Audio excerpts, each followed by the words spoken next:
The Benjamin Dixon Show is only possible with listener support. Go to www.patreon.com/The BPD Show. Today is Tuesday, June 14th, 2022. Thank you so much for joining us at the Benjamin Dixon Show podcast format. You haven't heard from us in a while in the podcast format, and we are on a summer break for the morning show. We've taken some time to regroup, recalibrate, and restructure. You'll hear from the team throughout the summer. One of the things that we're going to be doing across the entirety of the summer is we're going to be getting together to partying for the people. We had a wonderful patrons party last week, Friday night, per usual. Shout out to DJ Exclusive, and Rebecca came through, and everyone. It was just a great time. We're going to be doing a lot more of that over the summer because we're going to maintain. The number one thing we want to maintain is our community, the sense of community. It really means a lot to be able to know people and see them and recognize them and miss them when we don't see them. And I know a lot of you sent me messages saying that you've missed me. I've been doing a couple of things, working on a couple of projects, but I've also been going through some transitions personally. But we're here. We're here for the fight. And there is a fight on our hands. Part of me wants to discuss January 6th because of the seriousness, clearly, the threat that Donald Trump and his cabal of barbarians at the gate pose to this democracy. But I do feel like the Democratic Party is doing a great job of exposing, along with some Republicans, Liz Cheney and the rest of them, exposing what actually happened and the depth of the conspiracy and the attempt to overthrow this democracy. I'm no fan of Liz Cheney, but she's at least not a full-throated fascist in the order of Donald Trump. And I just want to stress there is a measurable difference between having to fight against someone like Liz Cheney because we disagree with her politics and having to fight against someone like Donald Trump who wants to destroy democracy just for the self-aggrandizement of his ego. A substantive difference.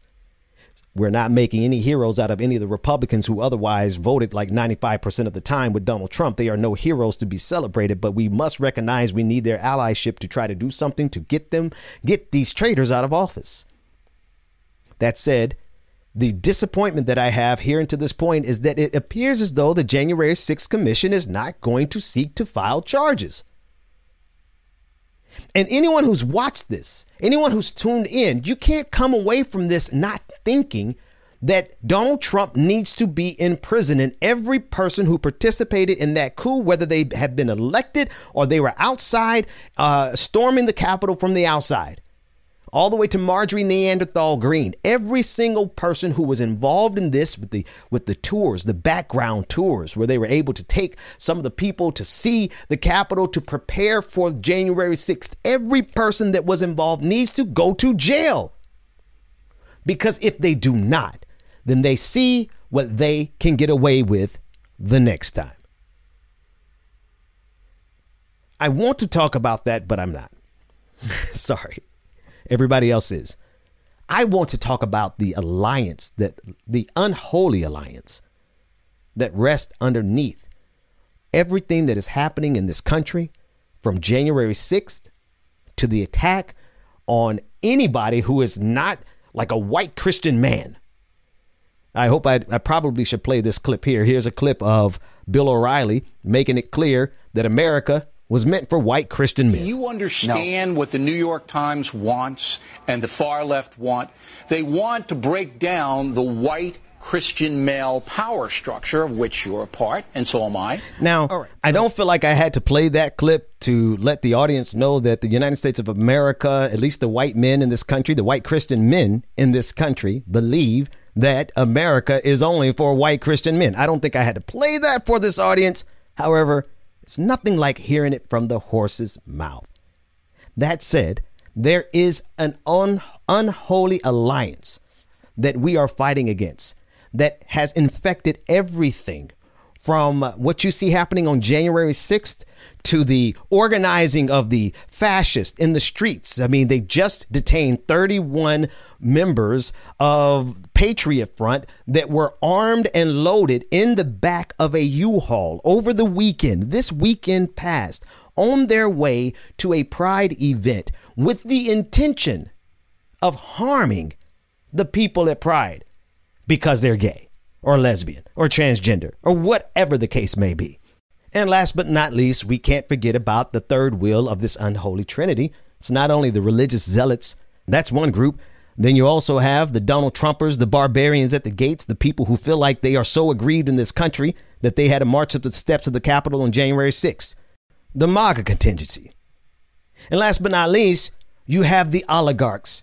You have those who don't particularly care for democracy in so much as it serves them. And so they are willing to align with whatever reactionary movement can protect their profit margin, which is why we see the real true colors of Elon Musk coming out. If you follow him on Twitter, you understand you can see through the PR machine that tries to make him look as though he's a futurist when he's actually just a bigot. That is the unholy trinity that is behind everything that we see now, from the attack on Roe versus Wade to the continued nonstop attack on black people in this country. That never ended. It's now just spilling over, because I've seen videos of police states smashing white women's heads, especially when those white women are standing up for something progressive. We've been saying this for a long time. We always knew that the police state was never going to stay in the black community. It was always going to spill over into every other community. And these are the people who have aligned themselves with one another. There's one more group I want to throw in there for honorable mention. They're not big enough to actually be a fourth wheel. They're just the flunkies. The fake leftists who, like Tulsi Gabbard. Let's start there. Do you guys remember Tulsi Gabbard? Do you remember how much hell I gave her through the primaries of 2020 because I knew exactly who and what she was? Take a listen to this clip of her talking with Sean Hannity of Fox News as she attacks Liz Cheney, who I'm not a fan of, but she's on the right side of the January 6th Commission. Here's Tulsi Gabbard, formerly a presidential candidate from the Democratic Party, formerly tried to present herself as a paragon of progressivism. Here she is on Sean Hannity's show last night going after the January 6th Commission.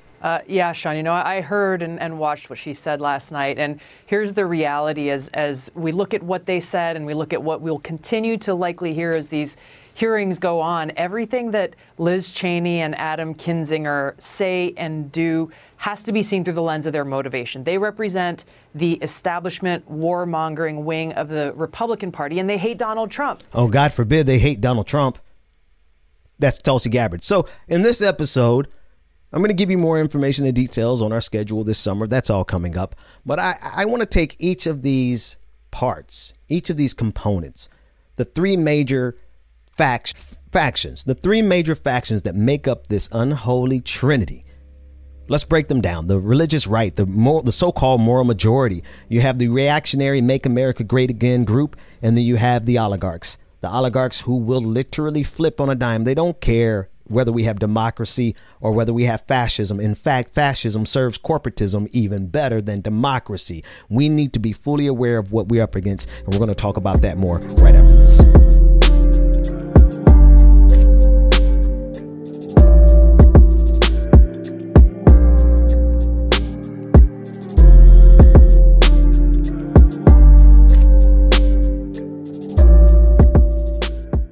We're going to protect Christianity. And I can say that. I don't have to be politically correct. We're going to protect it. You know? Yeah. And I asked Jerry and I asked some of the folks, because I hear this is a major theme right here, but 2 Corinthians, right? 2 Corinthians 3:17. That's the whole ball game. Where the Spirit of the Lord, right? Where the Spirit of the Lord is, there is liberty. And here there is Liberty College, but Liberty University. But it is so true. You know, when you think... Did you hear the audience laughing? Did you hear the audience laughing? That was Liberty University. It was from years ago. Everybody remembers that clip. But I think it's the perfect clip to show you the marriage between the religious zealots, the likes and the order of Liberty University, Jerry Falwell. You heard him mention Jerry Falwell. Speaking of Jerry Falwell Jr., who was the son of Jerry Falwell Sr., who was the founder of the so-called moral majority, which was founded in 1979 in response to, well, several things. They like to claim that it was in response to the decision of Roe versus Wade, but in actuality, we now know that it was based on Bob Jones University not wanting to segregate their schools, which became the flashpoint for the religious right in this country, the so-called moral majority. That clip is the perfect nexus, intersection of how the religious zealots in this country don't really care about their own faith. They align with Donald Trump anyway, despite Donald Trump being clearly not a Christian. I mean, I have to play one more clip to give you this context. And I know for a lot of people who listen to me who are not religious at all, you're like, who cares whether he's a Christian or not? I don't care either. But it's important for us to look at the Unholy Alliance and understand why it is that they are so in lockstep with Donald Trump all the way to the point of overthrowing democracy. That's the key point.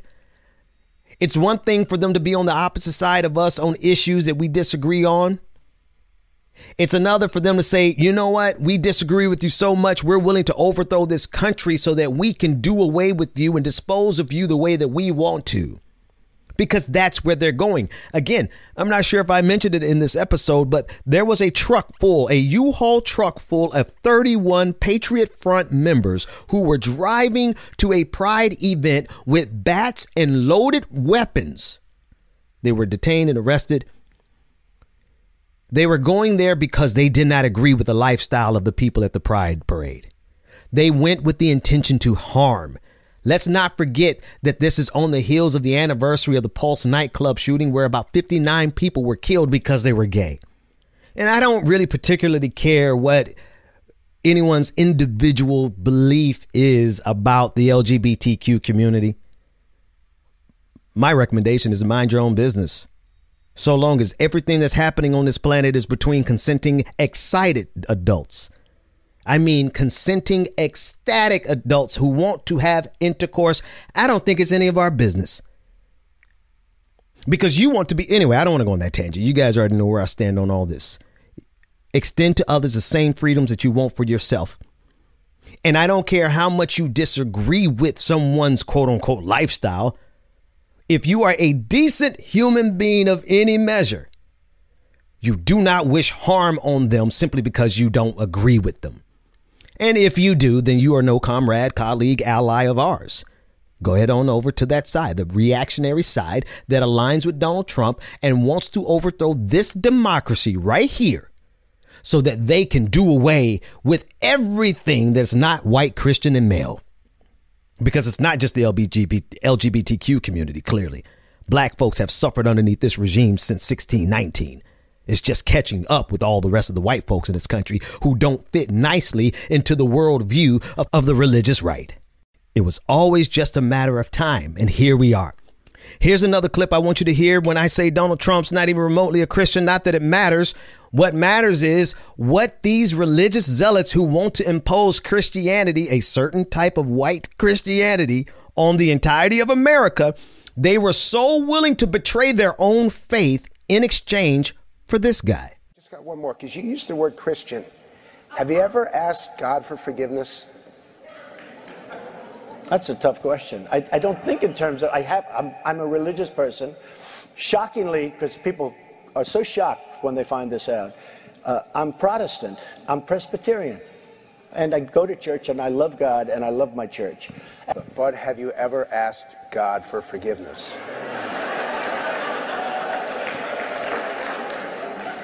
I'm not sure I have. I just go and try and do a better job from there. My I don't goodness. think so. Now, do I care and should it matter whether or not Donald Trump is a Christian? Not at all. But when we're talking about the alliance that we're currently fighting against, presently in 2022, it is a three-pronged faction of religious zealots in the order of the so-called moral majority, the religious right, Liberty University, Jerry Falwell, Jr., Sr., all of them. Amy Coney Barrett, who's serving on the Supreme Court. She's literally there with one purpose. She is there with a spiritual mandate from her cult to end abortion, right? That's one faction of the cabal, and they have married themselves to Donald Trump, who is a second prong of this cabal for which we see the entirety of the January 6th commission.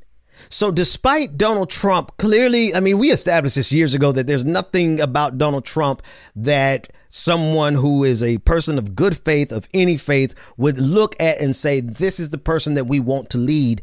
Despite the fact that he is completely anathema to religious faith of any decency, the religious right in this country has aligned themselves. They have married themselves to him so that they can continue to gain political power for their goals. And it's important for us to understand that in 2022, these people are committed to Donald Trump with a level of religious fervor that, don't forget this last part, they erected golden calves in this man's image. They literally put together a golden idol of Donald Trump. Remember that? So when we talk about the political opposition here, you have to understand that they are fighting with a level of religious fervor for someone who doesn't even believe their faith. Why would they do that? Because for them, it's never been about faith. It's never been about morality. It's never been about trying to have some sense of quote unquote sexual morality, because these people, I mean, have you seen the report from the Southern Baptist Convention of over 700 accounts of sexual abuse from leaders in that denomination? I mean, let's not even talk about the Catholic Church, right? There's at no level where we can stand and say that these people are moral, because in their actions, day-to-day actions, they carry on immorally. And they yell at us, telling us what to do with our bodies, when they are robbing people of their own bodily autonomy with sexual assault. So these people fight with religious fervor, but not for anything good out of religion. They literally take the very worst of every religious possibility and every religious institution, and they are bringing it to bear in 20 and 22. And this is on the backdrop, mind you, of COVID-19 still here. I haven't talked about that in a while. This is in the backdrop of inflation that's completely unnecessary. It's a complete and total product of corporate greed. There are no inflationary forces that are occurring right now outside of greed. And this is the backdrop of supply chain breaking down. I mean, we have a multitude of issues that are happening in 2022. But what is the number one thing that the entire half of this country is looking at and committed to? Making sure that Donald Trump gets another term, and making sure that there's no such thing as trans people in this country. And making sure that black people, stay in your place. Black folks, we like you if you come over here and be like more like Candace Owens than Nina Turner, right? This is what we're up against. These are the same people who are running headlong into the pandemic, throwing their children into the plague without a mask. They're demanding that there be no mask. I mean, that's already settled. I mean, it's already over with. Nobody's even debating a mask anymore. Nobody's debating vaccines. I mean, the idiots of the world have united, and they have all found their way into powerful positions in the religious right of this country and the Republican Party. And we haven't even gotten to the billionaires yet, but we will right after this.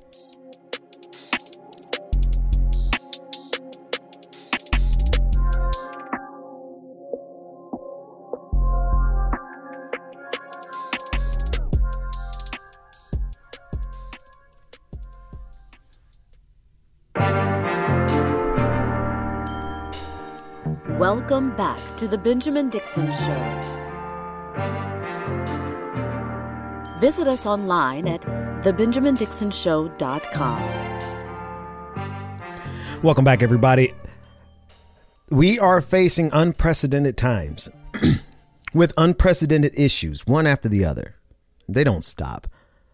I mean, in every category of issues that matter, from the climate to inflation. I mean, literally every COVID-19. We have the global pan-reactionary movement. I can't even list everything that we're really facing. I'm sure you could fill in the blanks.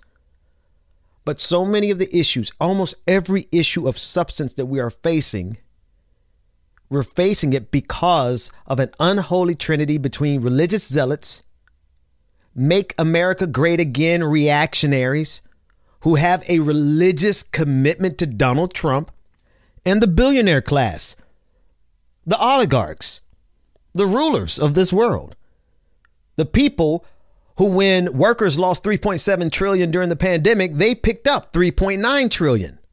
The same group that are experiencing record profits in the oil industry.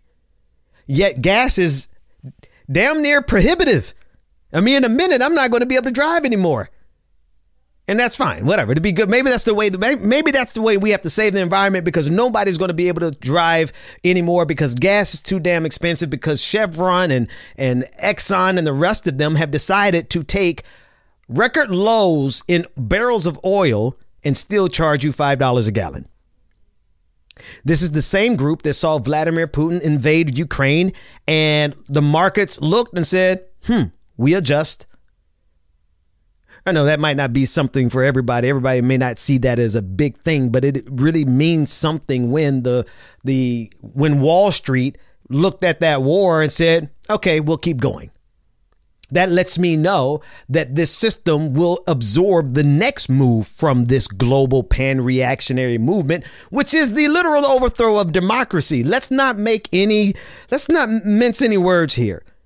This is a group that is going for the complete and total overthrow of democracy. Why? Because democracy is a threat to their movement, to their profits, to their ego. God forbid they have to say pronouns. God forbid they have to pay taxes. God forbid they have to innovate into green energy to save the planet. I mean, really look at everything that we're going through in this planet. It really makes no sense. All right, I'm going to come out of the political realm for a second and just talk to you for a minute, because I'm going to be honest with you. When I just pause and think about the complete and total absurdity of our moment, there's no amount of explaining that's going to fix this, because they know what they're doing. There's no amount of viral videos that is going to help beat this, because the algorithm is in their favor. I don't care how many times Republicans get on the internet and get 10 million views and be like, I feel so oppressed because I got a tweet taken down because I was threatening violence, or whatever the case may be. They have nothing to complain about.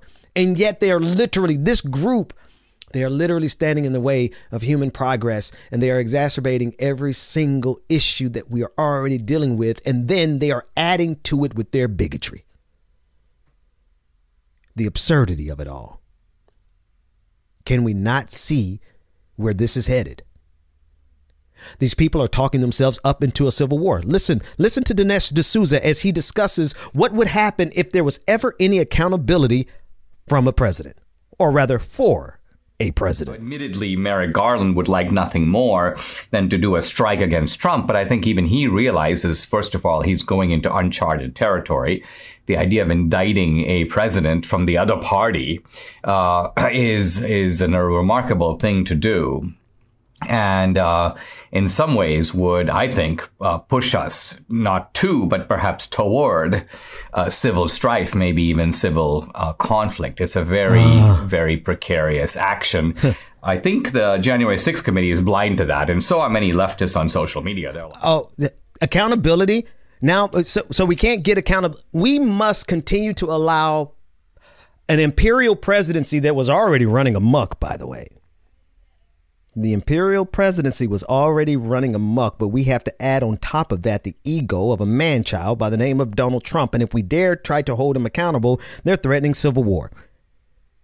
These people all own like $80,000, $90,000 big pickup trucks and souped up.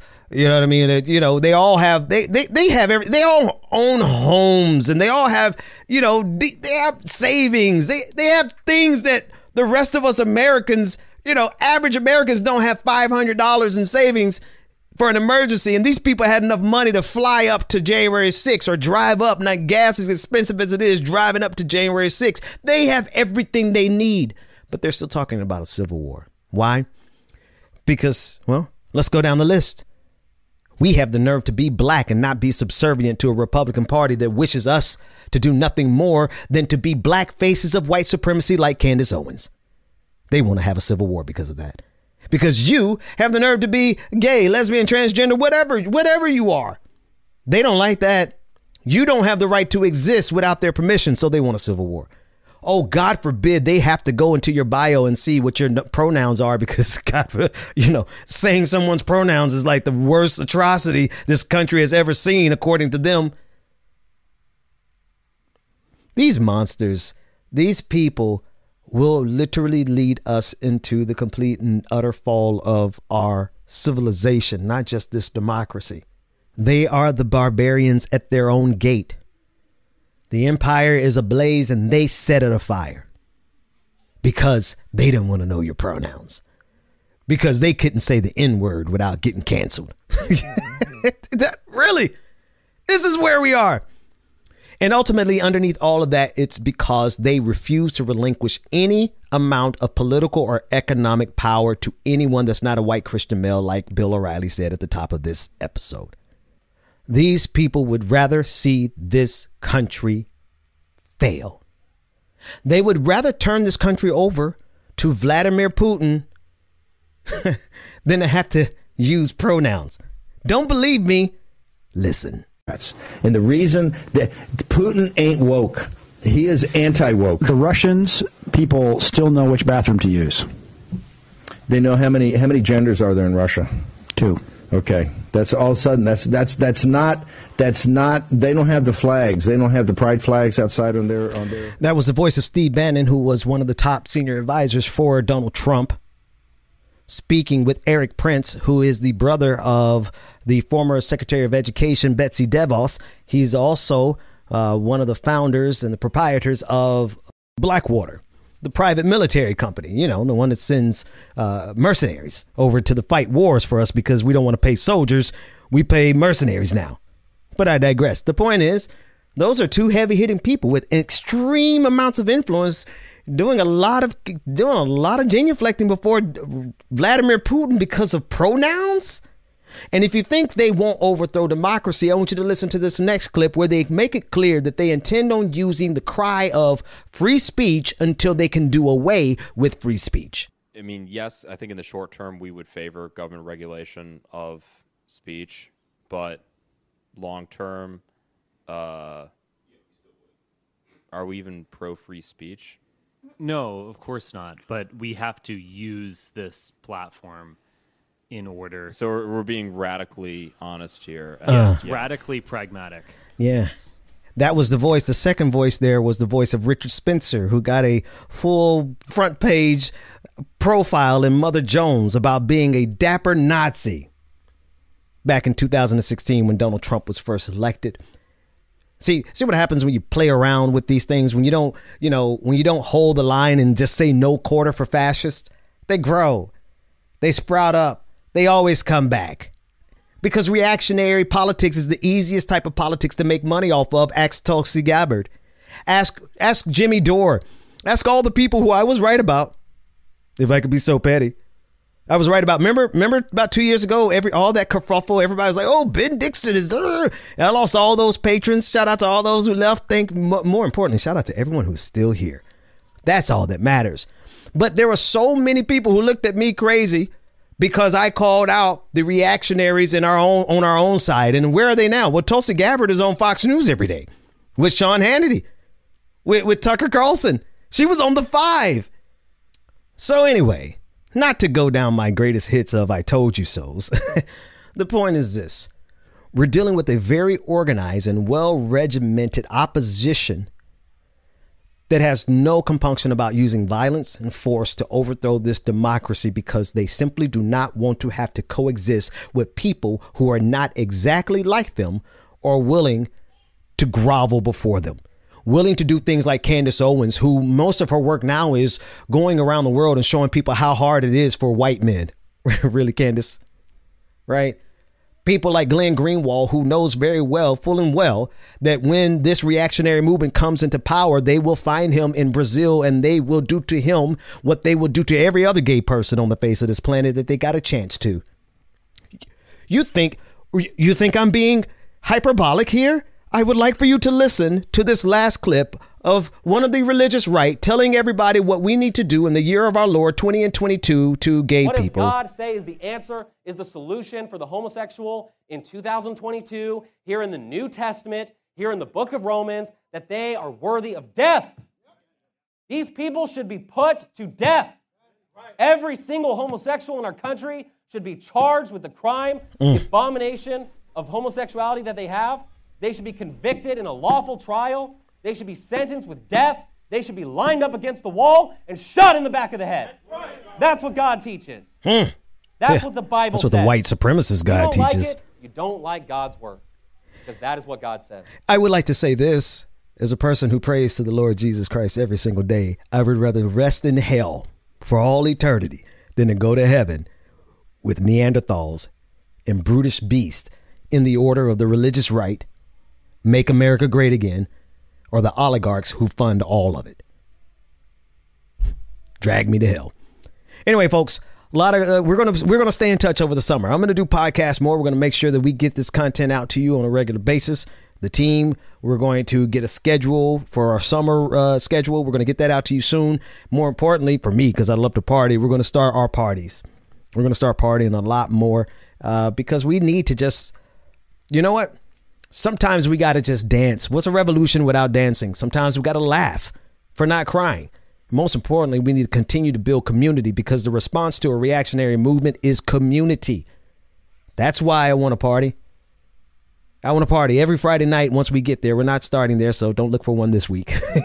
But once we get into the rhythm for the rest of the summer, I hope that we could have a party every Friday night where we will jam with DJ Exclusive. And if you are a patron, you get to come into our private Zoom and we will talk about politics and we'll talk about life and we'll have fun. If you're a patron, you already know what it's like. You already know what time it is. Patreon.com/the BPD show to get access to that. Or you can go to patreon.com/like it or not, because like it or not is not going anywhere. I won't be on Like It or Not this summer. I'm having to do some things. I'm taking care of some stuff, and I'm building. I'm still building. I'm still working in the midst of it all. But Rebecca Zor and DJ Exclusive, once they have come to a final conclusion on their schedule, they're going to hold it down for us on the summer, and we will be back in the fall. Take care, everybody. Thanks so much for being a supporter, and we'll see you next time.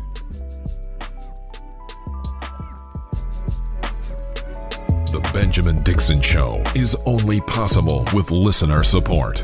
Go to www.patreon.com/the BPD show and support the Benjamin Dixon Show. If you like this episode, be sure to share, like, and subscribe.